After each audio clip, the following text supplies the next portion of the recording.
I'm a guy, for all intents and purposes, never should have even made it to the WWE. I've had roadblock after roadblock after roadblock thrown in my way. I feel I have a responsibility to the younger wrestlers on the roster, the ones who aren't signed yet, in the future of pro wrestling as a whole, to help make this place better and to change this place. I certainly can't change it by sitting on my couch in Chicago. I think this is fake. You can't say that. I can say that. Wrestling's not fake! It's still real to me, damn it! The unscripted, uncensored, loose cannon of commentary! This ain't WCW! This ain't Monday Night Raw! This ain't SmackDown! This ain't even WWE! Do I have everybody's attention now? The recognized symbol of excellence in sports entertainment. You're listening to Marks on Commentary. You're listening to Marks on Commentary. I'm Eddie Brophy. I'm Jason Smith. Jason, I'm in a very rare mood right now. Uh-oh. Uh-oh. Why are you saying uh-oh? Is that a good thing or a bad thing? It was kind of a bummer week. Yeah. CM Punk left. Yeah. Allegedly. We jinxed it. We both wore our CM Punk shirts at the Royal Rumble. It's our fault. Essentially. Well, it's not Vince's fault. It's not Triple H's fault. It's not Steph. It's our fault. It's Mark's fault. We apologize. By the way, in a few weeks, this marks our 1-year anniversary. It does. Excited? So it don't really make sense that CM Punk will leave. No, seriously, what do you make of that? I don't know. Like, in my head, I'm not completely sold that it's not a work. But I fear that it is. But I suppose that's the genius of it, if that's what it ends up being. Well, this is the thing. If it's not a work and he genuinely got frustrated and pulled in Austin and he left with and took his ball home, if he comes back and what's the bigger genius move? If it's not a work or if it is? I think if it is, it has it. Like, yeah, it's genius because he upset the audience, but for the right reason, and he put the heat on the company, or at least Triple H and Vince McMahon, who are the heels. Well, allegedly, it's not a work, and it was saying the two stories was Vince wants Punk in, Triple H wants Punk out. Yeah, but that almost feels too perfect. You know what I mean? For the storyline. Because allegedly the matchup is Triple H versus CM Punk. It's funny to me because then again you gotta go back to CM Punk, Triple H, the match where Triple H wrestles and he's got Stephanie or something for control of the company. Yeah. And I mean, if that is a work, bravo to them. TMZ, the New York Times, the Chicago, everybody's covering this. I wouldn't be surprised if it was, 3-4 people in a room. Okay, this is how we're gonna play it. Well, let's go back to the Rumble. Now, you came over Nina and I's place. Yep. We had... Thank you for hosting us. Yeah, thank you for coming. We had sliders. The stream died. We didn't even know Kevin Nash was in the match. No, we missed 5 minutes. From number 13 to 17, we had nothing.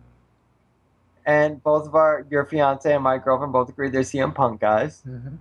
Or girls, as it were. How sad was it to see Kane get him out of the match?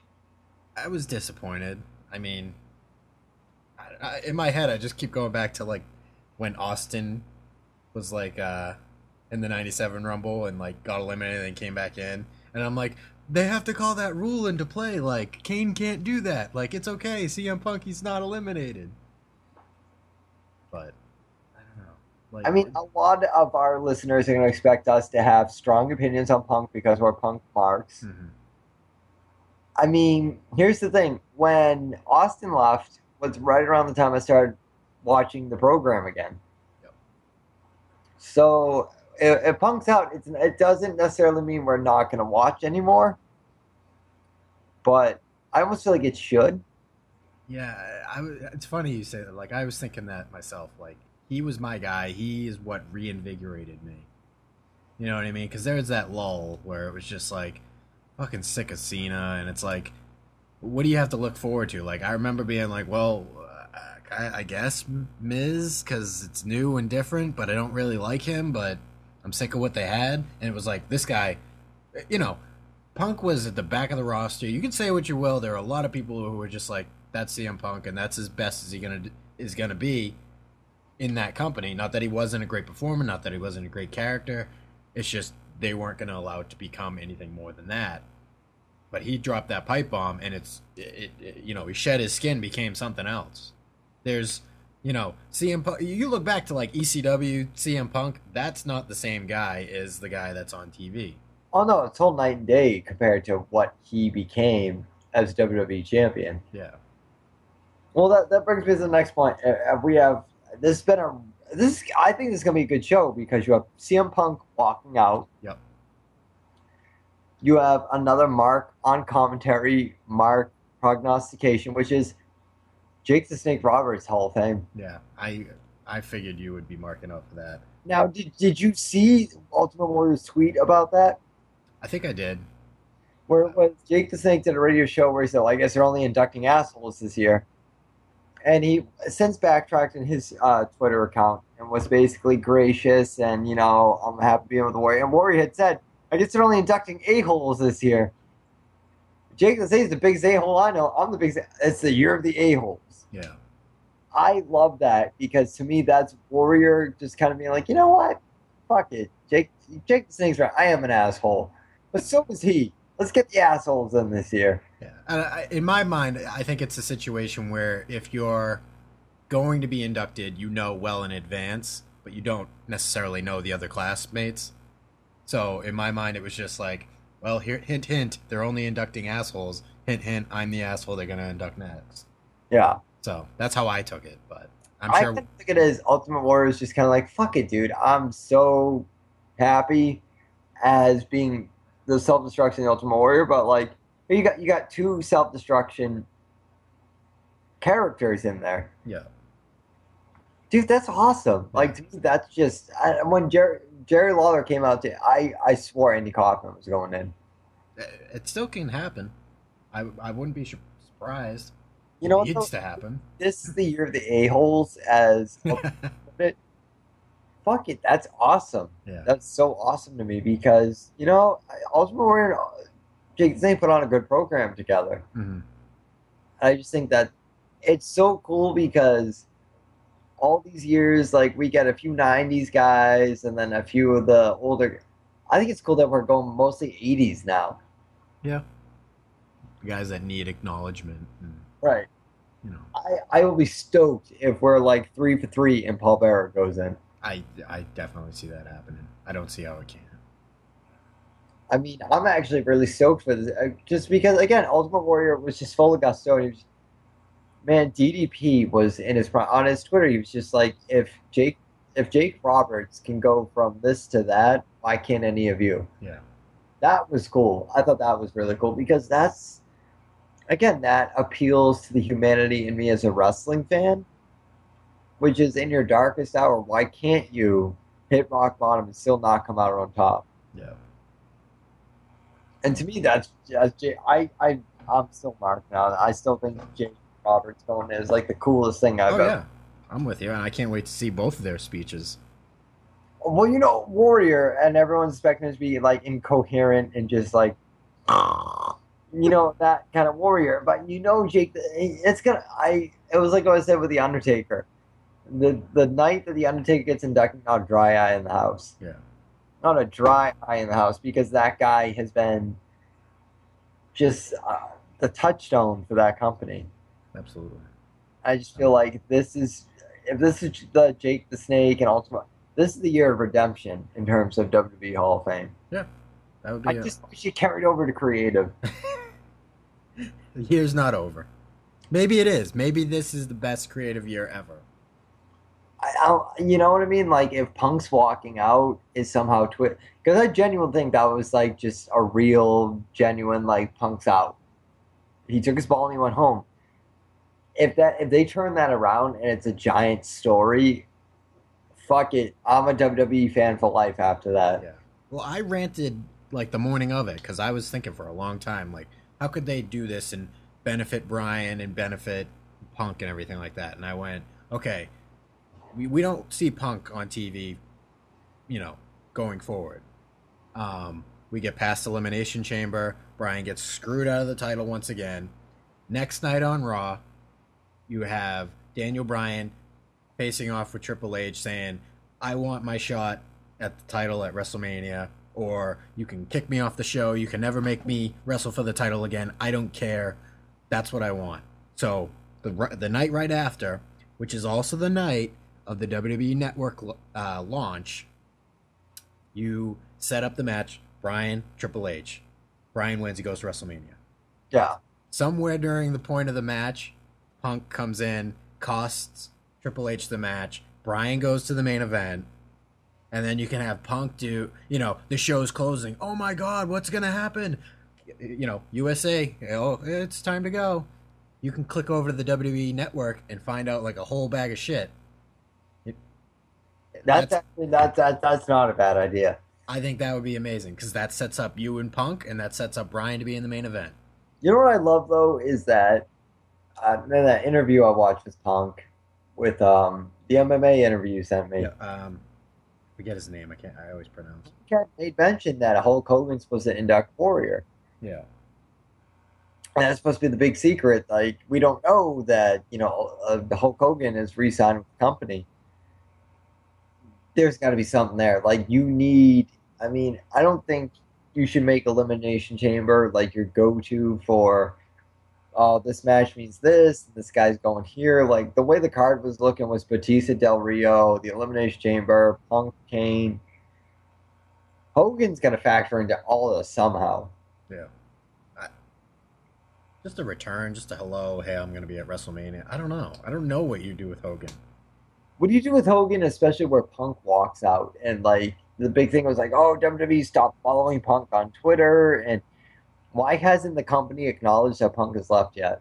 I don't think they're admitting it because I don't think Vince is, set in his ways that, okay, he's not going to be there. Yeah. And Steve Austin said on the Arsenio Hall show that the greatest gimmick of all is bills in your mailbox. Yeah. There's always going to be bills. There's always going to be money on the table. That's the thing. Is like you look at the people that you trust on the internet, and it's all peculiar signs of how you feel. Like somebody pointed out to me that the way JR is talking about the CM Punk situation is a complete 160 from how he talked about it. The same thing with Austin. That's, I wouldn't be surprised and then you got like the instigators like Kevin Nash who constantly likes to go on Twitter and tweet things, throwing a little bit more gasoline on the fire. And, dirt sheets are dirt sheets. And it's like they get a whiff of a story, they're going to post it. So I don't know. There's too many questions in my mind. And the other thing people were talking about is the fact that, he's removed from Access. He's not on the Access lineup. Like that that means anything. Really, because if you look at the Access lineup, I have to take another look just to verify it. Bryan's not anywhere on it either. So, it doesn't really mean it dick to me. Well, that's my thing now. It's just like, how much can you trust the dirt sheets or the gossip or just all these people that, there's been a great, NXT, they had pretty much a volatile CM Punk favoring crowd. Yeah. And that goes back to the Royal Rumble. We watched the Royal Rumble together, and the John Cena Randy Orton match was just almost booed out of the building. Yeah. And then you had Batista by the end of the match flipping everyone in the audience the finger, basically being like, whatever. Like, yeah. Was that the worst Royal Rumble you've ever seen? I think so. Just look at the Rumble match itself. Like, what were the big surprise? Like every year, it's a big surprise. Who are you going to see? Sheamus return. Okay, everybody kind of vaguely knew that was coming. Kevin Nash. Okay, fine. It would have been fine if there was more to it. And then like the third, okay, you got the NXT debut of I forget the Russian. Is it Russian or Bulgarian something? And then the best pop surprise of the night was El Torito. Yeah. That was it. Like, that's your surprise. I was disappointed. I think it was, and it's a terrible comparison, but it'd be like what I did.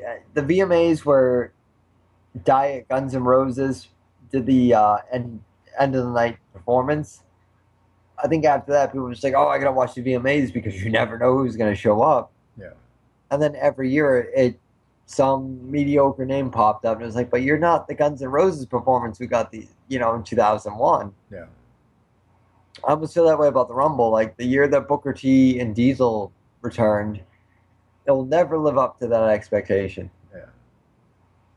Well, we did get the Outlaws winning the straps off of Goldust and Cody Rhodes. Yeah, that was at least fun, and it's cool to see that. And was it been 10 years or something like that since they've had them?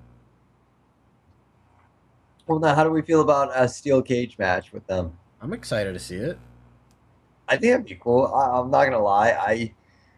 I generally like that we have two tag teams that have members that I actually give a shit about. I just wish the Outlaws were face. That's the only thing. I wish that Billy Gunn was in better shape, to be honest with you. Like, he looks in the prime of his life, but he wrestles like he's totally green. Yeah. That's my only thing with it. I'll take it, though, compared to having the Usos, who I don't really care about. I know people up in arms and love them. I don't see the attraction, but that's just me.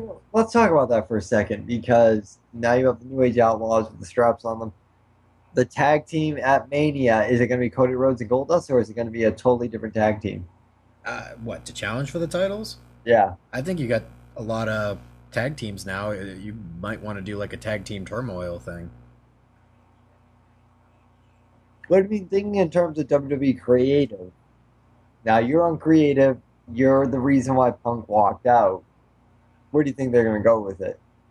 With Punk or with the tag titles? What the tag titles? I don't know. Like, you don't have that next guy because I mean the rumors are it's going to be Cody and Goldust. That's what I keep seeing. Yeah. But I don't know. I suppose the Usos are the next heir to the throne. Well, my question, 978-276-9418, going back to the Punk thing, is it a work or is it genuine? Did Punk really walk out on WWE, or is WWE becoming more refined in how they are trying to get viewers? I mean, again, this is all happens to be coincidental. Punk walks out around Mania time while the network's ready to launch. Mm-hmm. I mean, is this Pipe Bomb Part 2, or what is this? There's so many like weird questions and if this had happened, at Battleground, people would believe it, but it's WrestleMania season. It's time to turn up the heat just a little bit more. I don't know. Like, I'm so confused by the situation. The thing in my mind that bothers me is if Bryan isn't in the main event, then it makes me start to wonder why I'm watching, because as a fan and as a collective group of fans, our opinions don't matter. Then there's really no point in watching.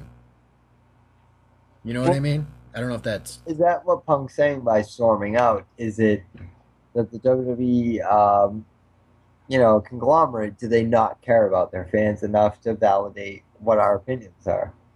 I think that's primarily, and he may have been upset that he wasn't getting the main event spot, but I have a feeling he knew that, we all kind of figured that Triple H and Punk was penciled in.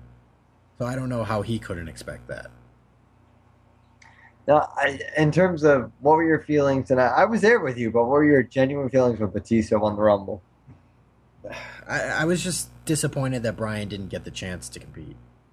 And I don't know, like, I think Batista makes a better heel than he does a face.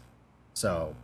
Well, I also asked because Mick Foley wrote on Twitter about it, and then his son subsequently wrote a blog about it. I don't know if you saw that.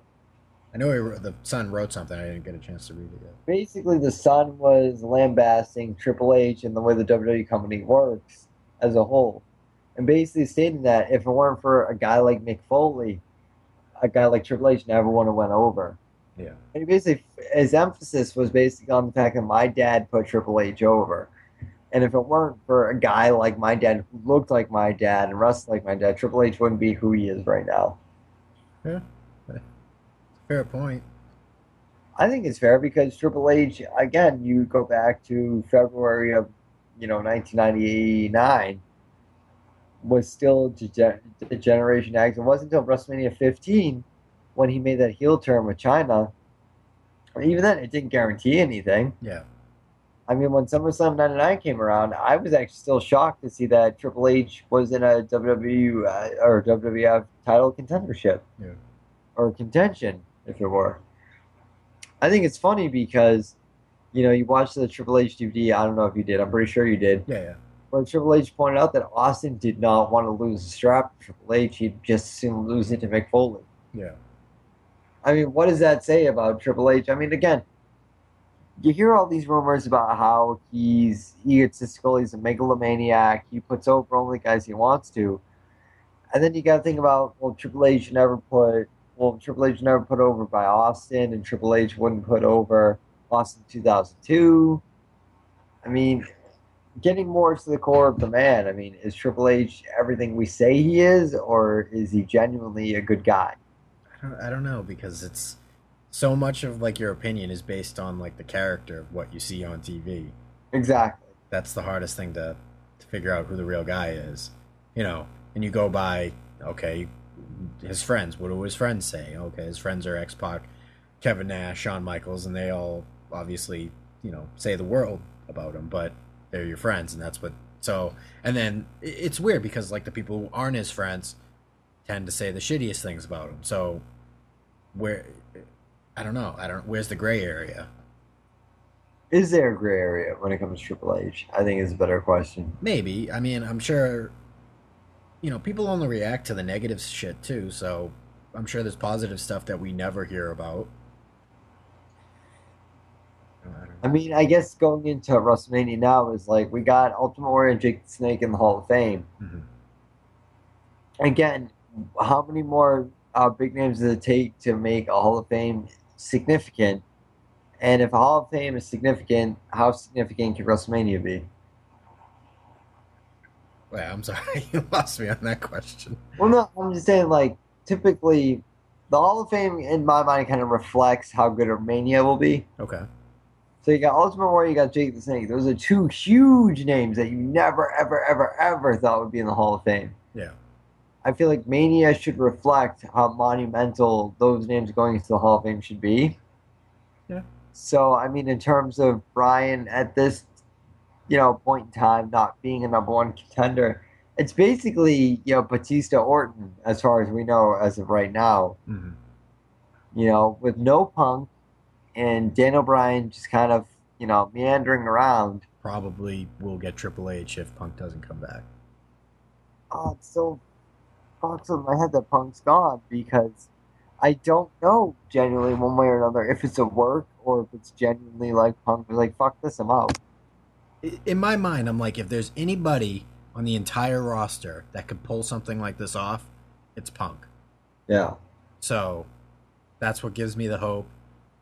I'm not completely sold. I lean towards it being real more than a work, but there's still that doubt in my mind that he can come back and they can make something out of this. And regardless, if it is legit, you see the reports that Vince wants him back. I don't think he's gone. I think they'll convince him somehow to come back. Well, here's my next question. Sting, you've heard. Mm-hmm. He's in negotiations for a Legends contract. Does WWE need Sting or vice versa? Like, does Sting really need WWE or does WWE need him more than he does? I think for Sting's legacy long term, I think it helps him to be relevant going forward. I don't know. I think WWE can benefit from having Sting. Financially, there's a whole, tape library of hours and hours of his shit that they can slap into a DVD and, sell for $20. T-shirts. The guy's never been there, and you can do those matches that, they're gonna want him in the ring. There's money to be made with him. You get the machine behind you, and you be a fucking star. Now it brings us to MVP coming out as the secret investor for TNA.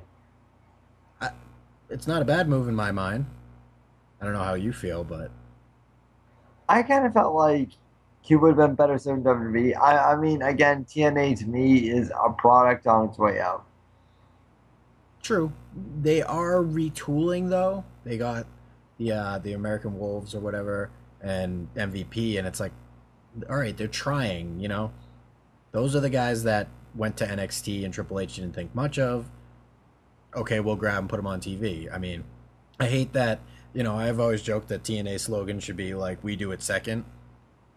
But I don't know. Like, it's not a bad move when you need some legit talent, and that's the thing they're bringing in is legit talent. And it seems like they're starting to push Samoa Joe again.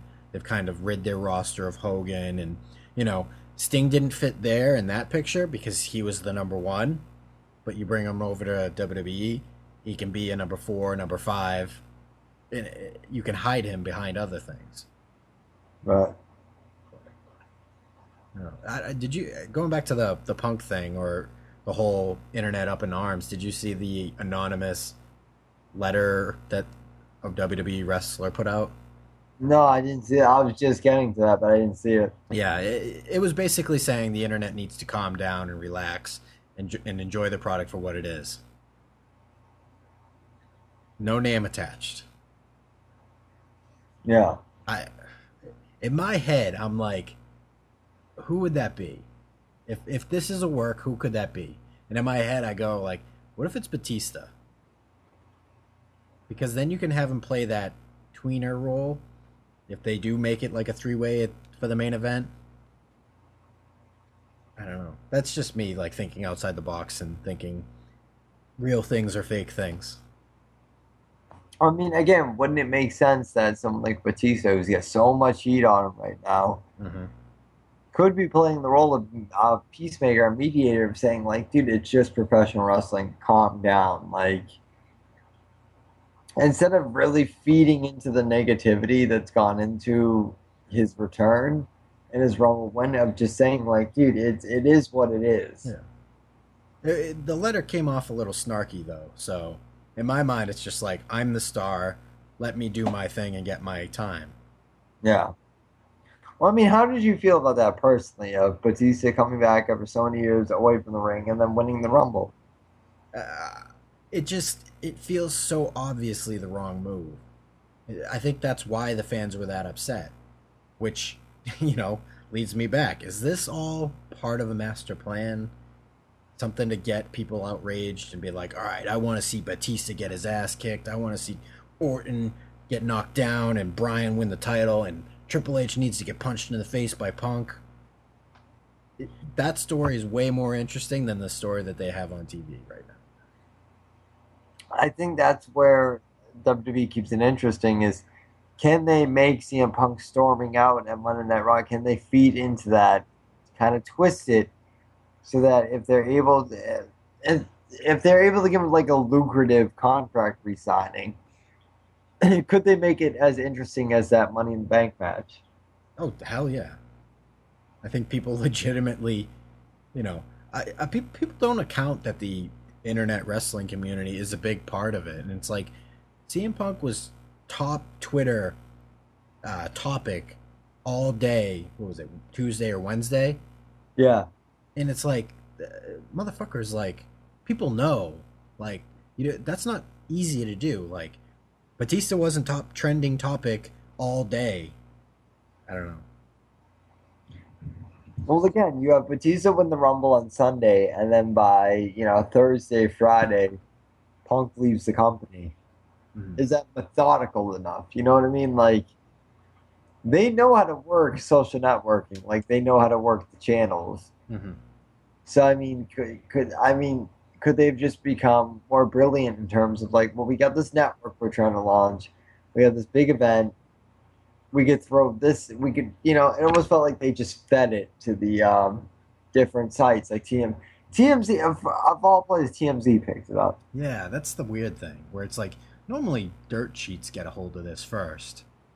Where it's like, you know, say what you will about a dirt sheet, but you tend to be able to figure or rely on them to sweep through the dirt and kind of figure out what's real and what's not. But TMZ, it's like, those guys, they stand outside of airports waiting for a story, and it's like all it would take is CM Punk going up to one of them being like, hey, I'm going home. How did they get this story before everyone else did? Exactly. I don't know. Like, that's all. The only thing I can think of is, they leaked it like this is legit, or they had somebody leak it like this is legit. I so badly want this to be a work. Well, lay it out for me, Jay. So, CM Punk found the WrestleMania match. Who do you get? Who does CM Punk get? Well, no, he's out completely. CM Punk's out. If CM Punk was Triple H, you put Daniel Bryan in that place? I think you have to. Is there a better opponent for Triple H? Or is there a better opponent for Daniel Bryan? Okay, well, in my mind, does Triple H have to be a Mania? I've been saying that for years now, but if it's this storyline, then I don't mind it so much. Well, I mean, because if CM Punk walks out, do you have to keep going with the Authority storyline? Yeah. I mean, it's kind of like, remember when Austin left? He left that match where Ric Flair had that match, and he was supposed to be like Austin's, like, whatever, his assistant or whatever. Where does Kane fall in all of this now? In the background, like he has been. Kane, I haven't thought of much of Kane in a while. Well, I mean, according to what I read, it says Vince McMahon wants Punk back. Yeah. And Triple H kept like, oh, it's disrespectful. Was it disrespectful to Kane? No, I don't think so. Because it wasn't a WrestleMania match. It was just another pay-per-view. Right. I don't think it was so much that Punk didn't want to work with Kane. Or if this is legit, but I think it was, he felt like it wasn't a good enough match for Punk. If that's the story that Punk wanted a main event, I can understand that and being upset of where he is. What does that do for AJ Lee, though? If your boyfriend leaves, he just walks out, goes back to Chicago, his hometown. Where does that leave AJ Lee now? I think she just keeps chugging along. I don't think it changes much. She might be perceived backstage differently, but I don't see anything changing for her. She's the top diva.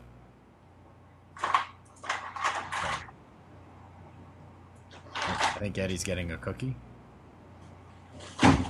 Well, I wonder about that because she's the top diva, she's the diva champion. Politically speaking, does that affect her? Mm-hmm. Oh, yeah. I don't see how it couldn't.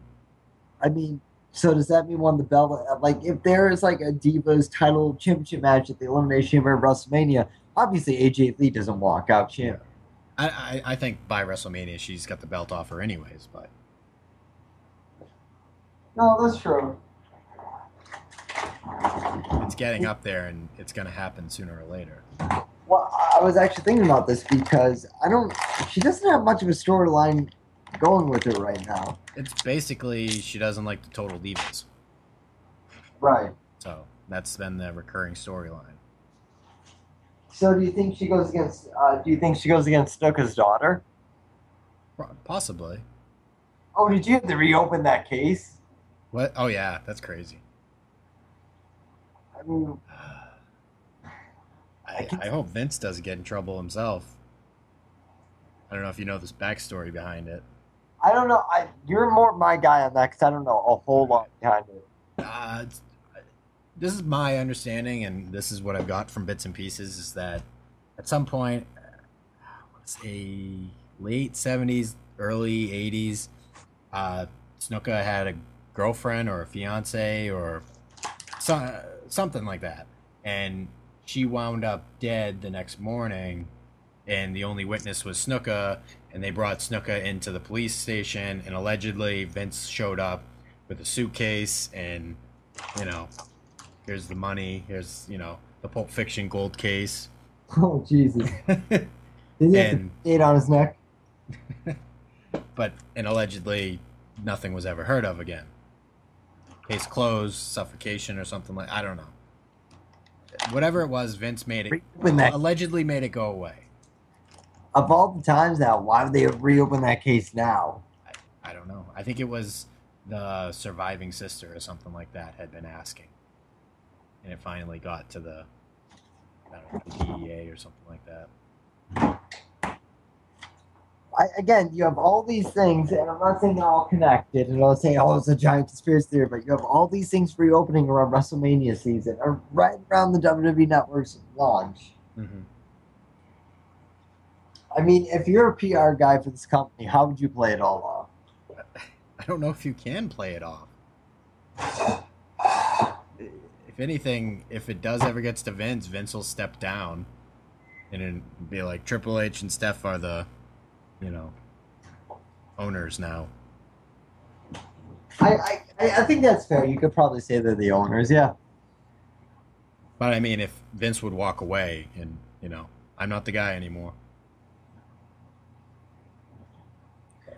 How long do you... I gotta ask you this, though. Given everything I've read and seen, how long do you give Vince now? He's getting up there. I think he'll go till he physically can't show up at the arenas anymore, but... What is he? He's 70 now, right? 70 plus. Oh, God, yeah. So, I don't know. It can't be much more than like 10 more years, if that. Vince is going for the Mae Young record. He wants to wrestle at 100. I bet he does. Remember, you did not rave about Nina's great Royal Rumble buffet, if you will. It was amazing. I wish I had more room in my stomach to eat more. But I thought she was mad at me because I left the toilet seat up. She fell in. You gave me the death eyes when you came back. No, that is how you do a Royal Rumble. I will say, is you have a girlfriend that knows nothing about wrestling and still treats it like it's a Super Bowl party. Yep. We were gracious. Thank you. I hope she enjoyed us being over there. I think she was happy to meet another female who essentially is engaged to a man-child. Not a man-child. I'm sorry, ladies and gentlemen. It's late. I'm enjoying nachos and salsa. Good. And getting excited because I have no idea what's going to happen this Mania. I'm not sure either. Legitimately no idea. I kind of like that, though. There's an allure to that. It kind of makes you feel like a 14, 15-year-old kid again. Well, take the dirt sheets with a grain of salt, but know that one of our favorite wrestlers has essentially walked out, Austin style. And when Austin walked out, you had no idea what was coming next. Yep. I mean, it really sucked, but I think that's the thing is, you're going to wonder, like, and I know Road Dogg had put on Twitter, like, CM Punk walked out, but you have to understand that superstars do it all the time. Rock did it, Austin did it. I mean, if you're a CM Punk fan, it sucks, but you're going to give up on the product because of it. It's a tricky question. It makes me not want to buy the network if that's the case. But that's just Jay today talking. I don't know what. Not invest in the network, but you'll still pay attention to the product. Yeah, but I'm sure at some point you're gonna have to invest in it and just to understand the day-to-day shit. But today it makes me lack the motivation to go, well, I'm gonna go buy the network. Hopefully that goes away and I can return to form and Punk comes back and all is happy. But I mean, where were we before Punk was even, you know what I mean? Yeah. I mean, that's the thing I have to say to fans of that is, were you a fan of CM Punk before you wore the product? What, before Punk ever debuted? I'm just saying, like, with Punk leaving, if Punk fans like, I'm not going to watch it anymore. Yeah, but were you a fan of the product before Punk or before he... Well, I was definitely a fan, but I was searching for that thing that made me excited to watch. Well, I mean, to be honest with you, I still don't think Punk is that thing. Really?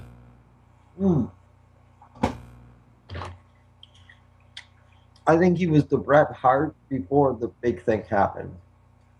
Is the big thing Bryan? Or is it something we're not even seeing yet? A part of me wants to say both. Like, I think Bryan's the thing, but I still think we haven't seen it yet. Because like when that thing happens, it'll turn the company over completely. Yeah. Yeah, we are due for that next guy. Well, I mean, think about it. I mean, think about the Attitude Era. You didn't quite know it when Austin was there, but when Austin was there, you just knew it. Mm-hmm.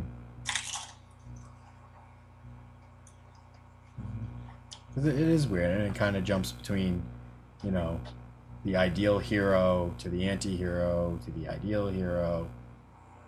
Now we need the anti-hero back. I mean, I can't speculate as to who it's going to be, because maybe we haven't seen him yet. And that's kind of the cool thing about NXT and like debuting an NXT guy in the Rumble. Mm-hmm. I know nothing about that guy.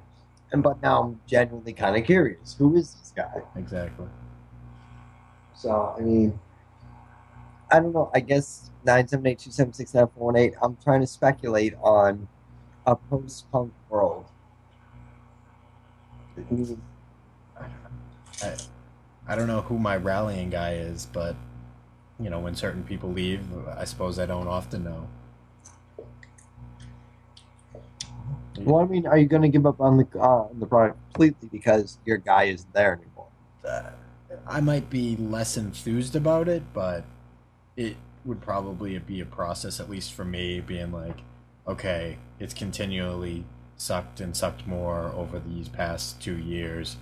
I'm pretty much done and don't feel as connected to it.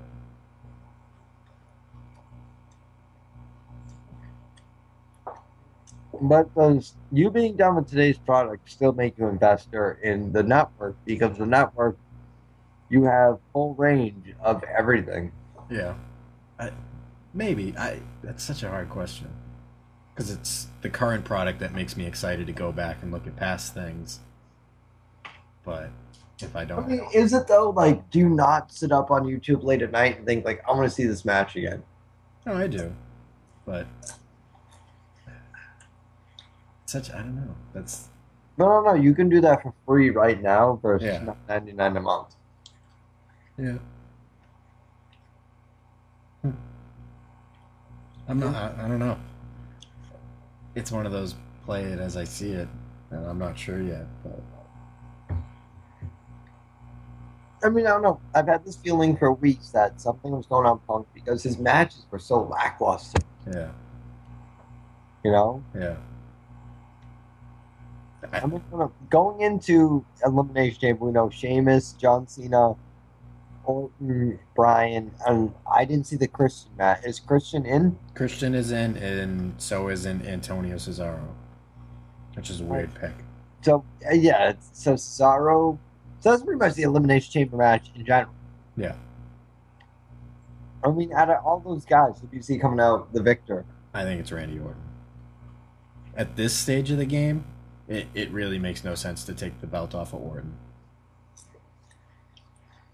Because people were talking, well, Bryan can win it and go to the main event. And I'm like, do you want to see that payoff happen at Elimination Chamber or at WrestleMania?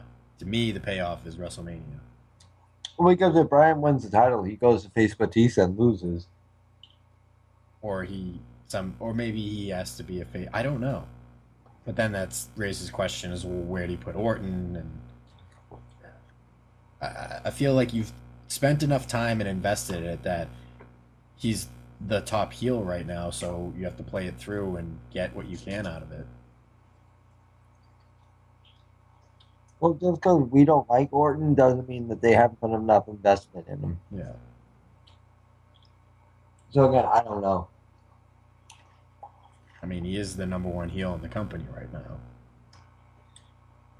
But the thing is, I seem like Batista has just as much heat on him as Orton was. Yeah. Again, I am obnoxiously eating nachos right now. It's all good. Jason tells me it's all good. Meanwhile, I'm like drunk and like nachos and wrestling, blah blah blah, bourbon. Let's say actually, I could throw some cool stuff on our fans. Something people have been longing and asking me about is how they can like go and listen to old episodes and shit like that. My constant answer is, go over to YouTube and stuff like that. Now you can actually tangibly download them, listen to them like an iPod or iTunes. If you go to podcastgarden.com, I'll shoot up the link on Twitter and our Facebook page. But every episode, including this one, and from 1 to 36 is up there now. So I promise our older episodes don't involve my obnoxious nachos. Occasional drinking, but drinking, but no nachos. I feel like we should put a disclaimer before every show. In this episode, Eddie will obnoxiously chew nachos in your ear. Oh no. I'm sorry. This whole, we started the show, and honestly, I've been bummed out about this whole punk thing for like a week. Yeah, I'm with you. I'm emotionally eating right now, is what I'm doing. I'm actually taking part in the John Cena diet thing, even though I'm not a John Cena guy. I busted Jason. Well, Jason is dieting for his wedding. Yeah, I got 2 years to not be a fat ass anymore. I really do think you should take photos though, like a before and after. I did. Oh, did you? Yeah. I'll post them when I'm less embarrassed in my gut. Are you in a CM Punk shirt when you do it? I had to take the shirt off. I was like, well, if I'm going to do it and I'm going to reap the awards from this in, 6, 9, 8 months, then you got to go from one extreme to the other. I was joking with Jason, his fiance, that when me and my girlfriend eventually do this, it's going to be the reverse. I'm going to take the shirt off, be at like 130 pounds, and then by then I'm going to be like 40, 50. Wishful thinking, I want a gut. Lots of beer. I don't like beer. See, that's the problem. You got to find your beer. But I don't know. I did good with Guinness and Sam Adams for a while. I don't know what else you can do to put on weight.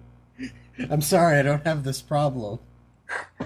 I should swallow an entire Ethiopian to solve this problem.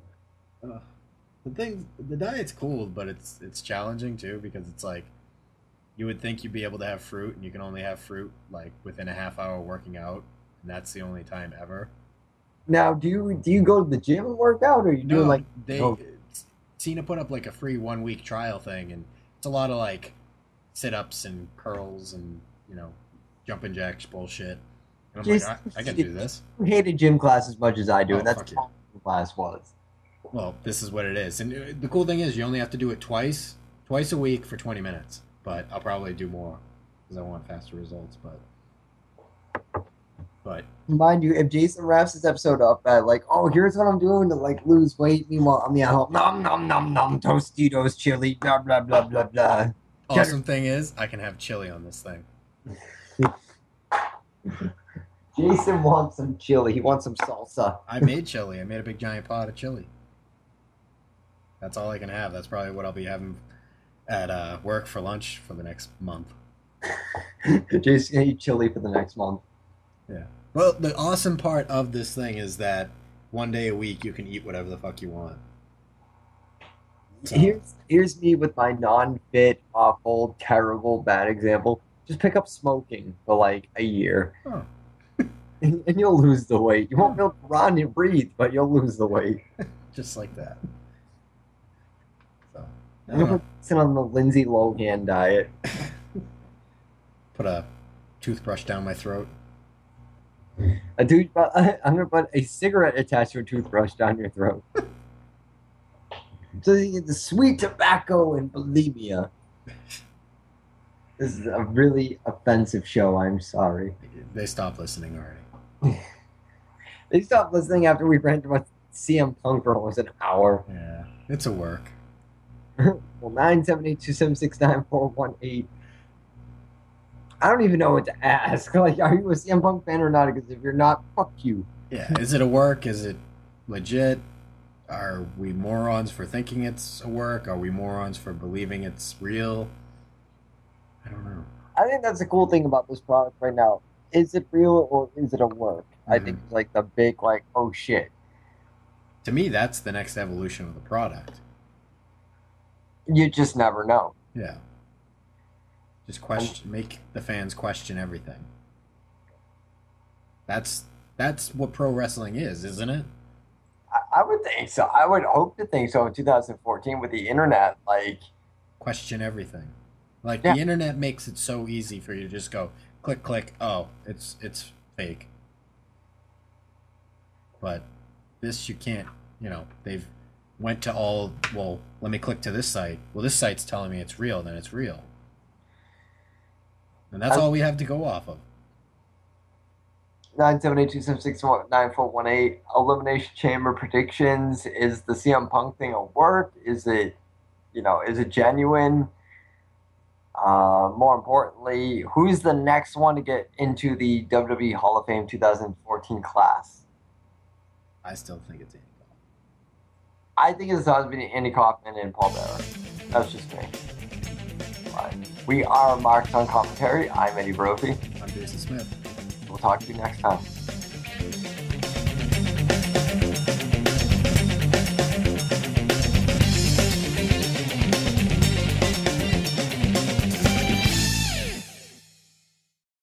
Never hangs around. We interrupt this program to bring you a special report. Hey, wrestling fans and freaks alike. I am the Information Highway's last living outlaw. My name is the Masked Tweeter. I hail from parts unknown. I am here today to deliver to you breaking news that's going to put you in a headlock. That's right, ladies and gentlemen. Stop the presses. Get the president on the horn. This is a big one, folks. I am joining forces with Andy's Army. Andy's Army. To get Andy Kaufman the 2014 WWE Hall of Fame Induction Award. Think about it.